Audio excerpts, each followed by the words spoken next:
All right, let's dive right in. We're going to be exploring the ideas of Naval Ravikant. Now, if you don't know him, he's an investor, sure, but he's also kind of a modern-day philosopher who has this incredible framework for hacking the game of life. He really tackles the big questions, and trust me, his answers might just shift the way you see everything. So Naval has this perfect metaphor for his whole approach. He calls himself a bear on a unicycle. Why? Well, he's mashing together two things that society tells us don't mix: the hardcore pursuit of wealth creation and the deep inward search for happiness. And it's that unexpected combo that makes his whole take so fascinating. And really, that brings us to the biggest paradox most of us wrestle with, right? This constant tug of war between our ambition, our drive for success, and this profound need to just be happy. Are they two sides of the same coin?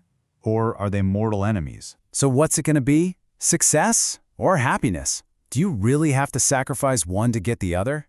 Let's dig into that tension. Okay, so this right here, this flips a core belief on its head. The conventional wisdom is that you need to be a little miserable, a little dissatisfied. That's what fuels your drive. Naval says no way. He argues the exact opposite.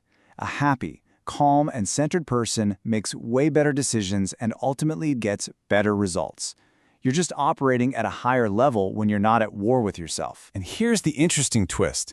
As you get happier, it's not like you just stop wanting to achieve things. Not at all. You just start wanting to do bigger, better, purer things. Things that actually mean something to you. Your definition of success gets an upgrade. Now, to really get a grip on happiness, Naval says we have to start with desire. Because desire, he says, is at the absolute root of our entire experience of feeling happy, or, more often, unhappy. I mean, just let that sink in for a second. A contract you make with yourself to be unhappy.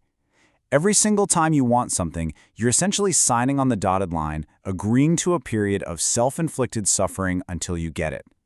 When you see it like that, you start to get a lot pickier about which contracts you're willing to sign. So this really gives us two clear paths.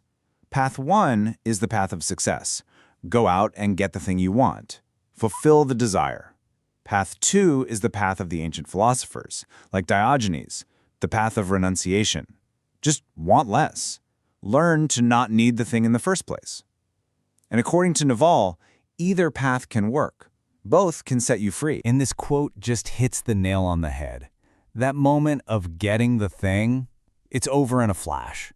The journey, the pursuit, the process, that's basically your entire life. It's 99% of the experience.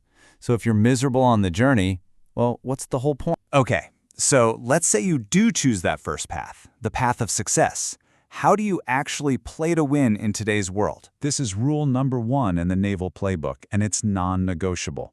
Trading your time for money is a trap.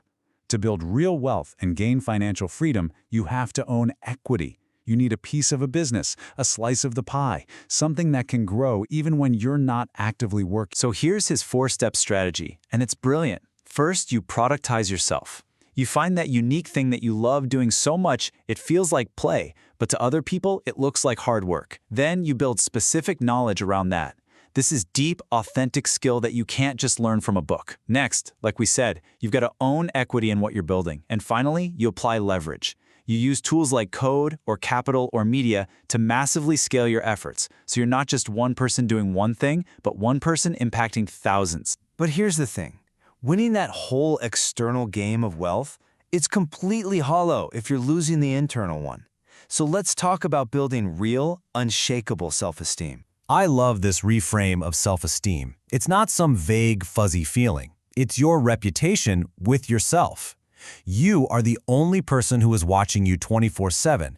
So real self-esteem is just about earning the respect of your toughest critic, you, by actually living up to your own code. This is such a powerful gut check question. It's primal. It asks, are you reliable? Do you have integrity?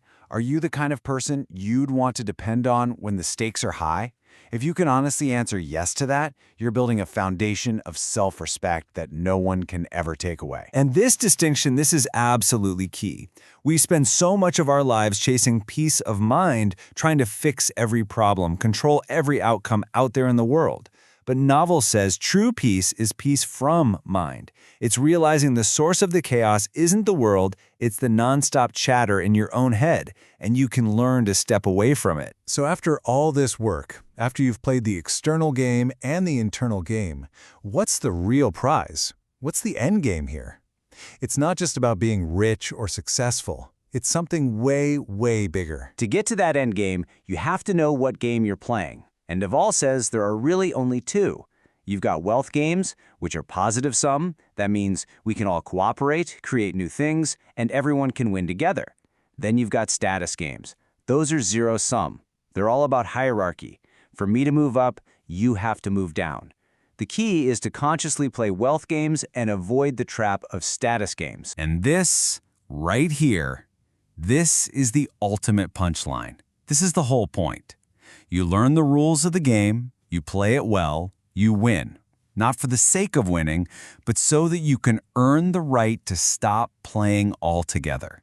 You win so you can be free from the game itself. And that's the final thought I want to leave you with. This is an invitation to wake up and stop playing on autopilot. To ask yourself, what game am I actually playing right now? And even more importantly, how will I know when I've won? The goal isn't just to play, it's to choose your game, to define your own finish line, and ultimately to engineer your own freedom.